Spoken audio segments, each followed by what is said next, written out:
Rolling here Saturday night, right in the Sunday morning here, February 4th edition of the show. Excited to continue to bring you guys content, ton of coaching news, and we're going to start off by now talking about Tampa Bay. So a problem with, not hiring an offensive head coach is that you unfortunately have to replace your offensive head coach with a lot of times if you have a defensive head coach, your offensive coordinator is going to get poached. You're seeing this angst with Houston and with Detroit, Ben Johnson and Bobby Slowick.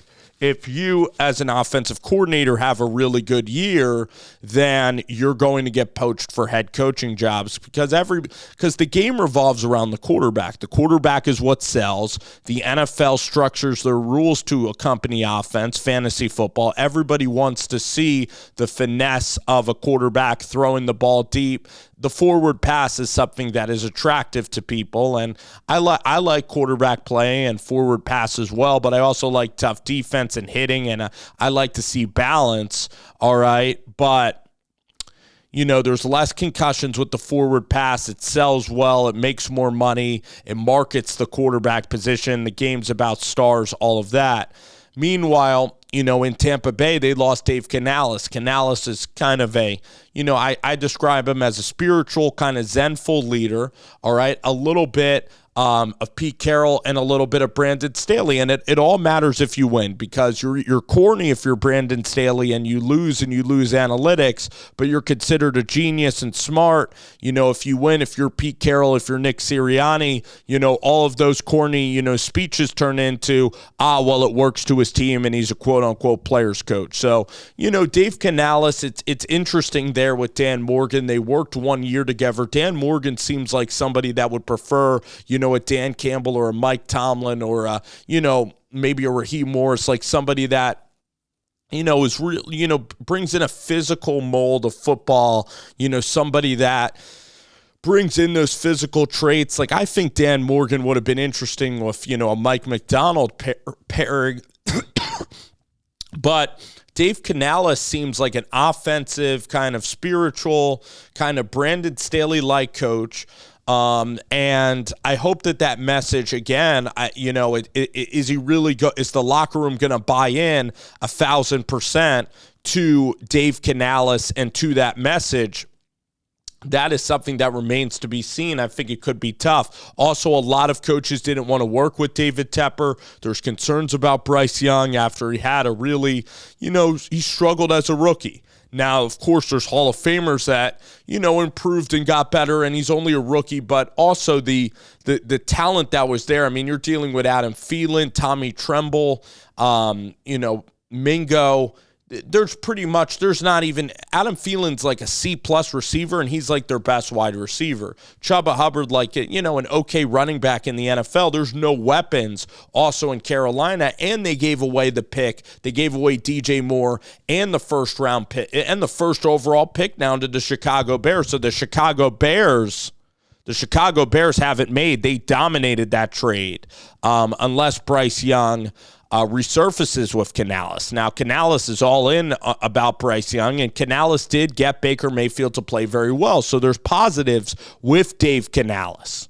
All right, there's positives with Dave Canales. There's positives with the hire, but there's also a lot I worry about. First-time GM, first-time, coach, 1 year as an offensive coordinator, just was an offensive coordinator. I know he was around Pete Carroll. Is the whole building going to buy into Canales? Will it survive the test of time? Because they're going to end up losing games. Is Canales' message, will he continue to be patient? Will the players really believe? Because you got to have patience to build this thing. You got to build this thing over time if you're Dave Canales in Carolina. Meanwhile, though, Baker Mayfield and Canales really clicked. Okay, I give the Bucs a lot of credit. The Bucs had a great draft, okay? I like them getting that guy. I like that, that they ended up getting, some D linemen in this draft. Trey Palmer at the 6th round was a complete steal. I think he's going to be a fantastic player. Cade Otton really came in the form. Rashad White and Baker Mayfield, Chris Godwin, Mike Evans. So this offense with Dave Canales Baker Mayfield was in a great rhythm. Now the Bucs go out there and they hire a creative. They make a creative hire. They go and get a Sean Mcvay disciple in Liam Coen.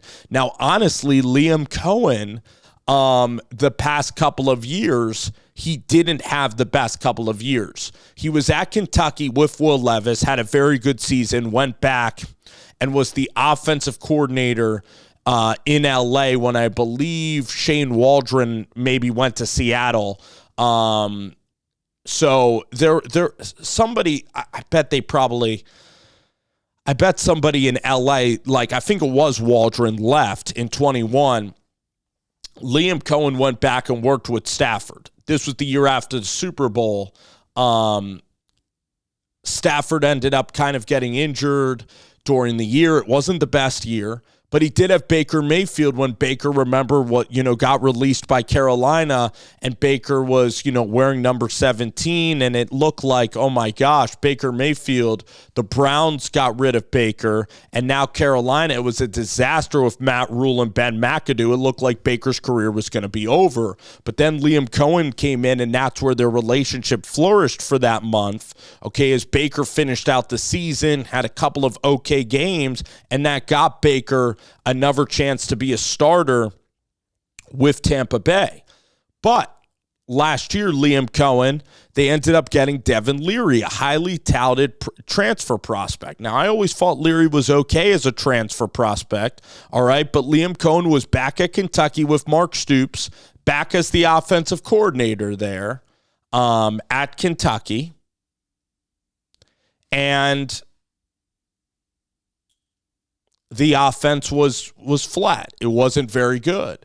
They had a couple of good games running the ball, but then they fell off a mat. They lost, to, I want to say, Missouri. They had like a 7-5 season at Kentucky. I think they even lost to South Carolina. They had a very average second half of the year. So it wasn't like Liam Coen was in line to be the offensive coordinator at Alabama, but Liam Coen, okay, with Will Levis was fantastic. And then with Jared Goff, he has studied under Sean McVay, and at Rhode Island, way back in the day, was a great offensive coordinator. So he has a rapport with Baker Mayfield, a Sean McVay disciple. You could say that Matt Stafford was injured. Okay, there weren't great weapons on the outside for Liam Coen to scheme up their schemes. I really like this hire because I like the McVay system. At pretty much every turn it works. Brian Callahan, Zach Taylor then, Brian Callahan, the Zach Taylor tree with now with Brian Callahan, Matt LaFleur's offense, LaFleur, Shanahan, McVay. You saw how great LaFleur was in the playoffs, all right, when he went to Dallas and absolutely had a great game, or Jordan Love has really progressed under LaFleur's offense. I think Liam Coen can find some answers. You look at Bowles, and he's in his mid-60s. All right, he's having some of his best years as a head coach. Worst comes to worst, you're dealing with Liam Coen getting head coaching offers. But eventually, if you're the Bucs, are you going to sign Mayfield to a 3 or 4 year deal? And is Baker going to have continuity in an offense? So it's the best of a bad situation. I like the Coen hire a lot. Has very good demeanor, has a great rapport with Mayfield, and really trusts Mayfield. And I think that was important in the interview process. What coordinators like or love Baker Mayfield and want to continue to enhance Baker's play, because I think Baker is the plan in Tampa, and now I believe we're seeing that with Liam Coen there. All right. And I think that the people like Jason Light and Todd Bowles want to keep Baker. I'm giving this a B+. All right. I like this move at offensive coordinator. I really do. All right. So Liam Coen ends up going to Tampa.